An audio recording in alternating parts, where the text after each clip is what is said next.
Hi everyone, welcome back to the weekly 529 account review for my daughter. So the balance on the account is $10,861.34. Let's go ahead and look at the year-to-date contribution. So year-to-date contribution is $6,000. So happy that I've made this milestone. Definitely blood, sweat, and tears to get here. But yeah, I'm really proud of this number. So just going to continue to make contributions, continue to grow this account to as high of a balance that I can possibly get it to. Now, let's look at the deposit for the week. It was just one deposit. If you add up $119.20 and $29.80, you get a balance of $149. So that's what I contributed for the week. I have an 80-20 split in terms of deposits that I make to the account between the growth stock index portfolio and the aggressive growth portfolio. My daughter is 3.5, so that's why this portfolio is investing aggressively, because she does have time on her side. So that is what was deposited this week. And as you can also see here, I have an upcoming deposit of $25 for next week. So as you're seeing, some weeks I'm able to put a little bit more, some weeks I'm not. And this upcoming week is just going to be $25. But as they say, it's not the amount of money that you're putting into the account. Of course, the more you can put in, the better. But the main thing is to just be consistent in terms of putting something away every single week. So that's why I try to just definitely make sure I'm staying committed and depositing at least $25 every single week. And if we just look at the overall performance on the account, it's up $110.12, which is good. This is my only account that's truly positive overall, because as you can see, I've contributed $10,751.22 of my own money into this account, and with the growth, that's what brings it up to the $10,861.34 balance. So not a big earnings number, but it's better than being in the negative like all of my other accounts. So I'm going to try to remain humble and just be appreciative that the account is in the positive.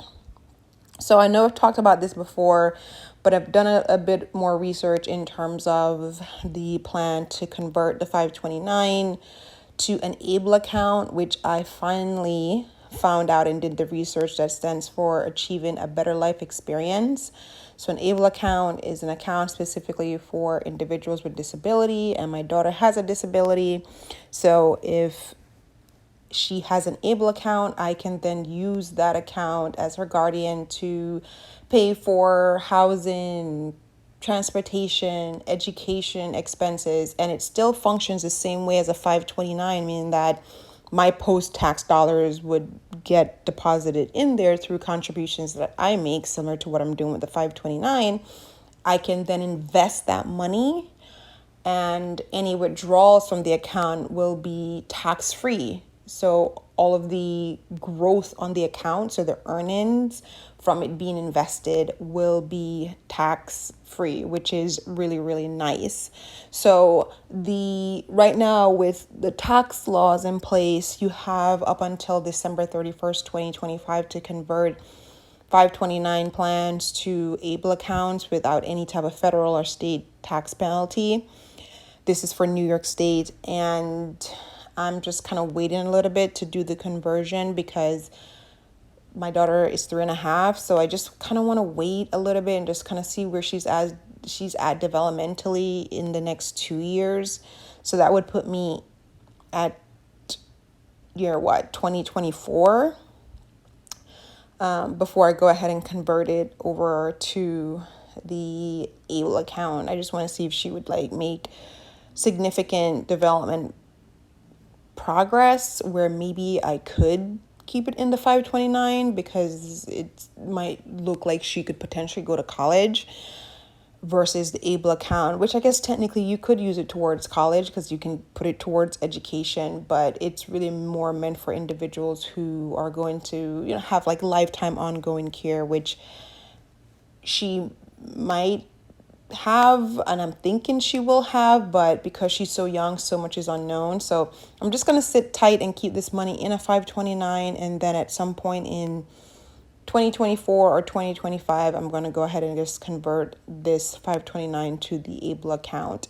And the annual contribution maximum on the able account is $16,000 right now. So if this account balance overall grows until to $16,000, then it is then I can just convert the whole thing. But if it's more than $16,000, then I'm going to have to break up the years in how I can transfer the account over to an able account. So for instance, if the balance on this account, let's say in a year, is 20,000, the annual limit for the able account is 16. So 1 year I would transfer 16,000, and then I have to wait a whole next year before I could transfer the other $4,000. So I just have to kind of think through this a little bit because the deadline to again do that conversion is end of 2025. So if I am going to convert it and the balance is higher than 16,000, I need to make sure that I'm doing the first conversion early enough so that I can fully convert over the entire balance of the account on or before December 31st, 2025. Hopefully that was clear, but I was just reading up more about the able account. It sounds really good. There's a lot of great tax advantage to it, like I talked about, and it's more of a lifestyle account for individuals with disability, and then also to, as my daughter gets older, if she's able to do any type of work in any type of capacity, she can also make additional contributions of her own money into this account, and she'll be able to have access to this account and pay her bills, take care of herself again developmentally. I'm not sure where she's going to land. Like, is she going to be able to do those type of tasks? I really, really hope so. I'm wishing everything in this world that she's able to do that. I would love for her to have an independent life, but only the future will tell what's going to happen. But for now, I'm not going to worry myself too much and just keep adding to this account. What I've learned on my parenting journey so far, especially as a single parent, is there's never enough money.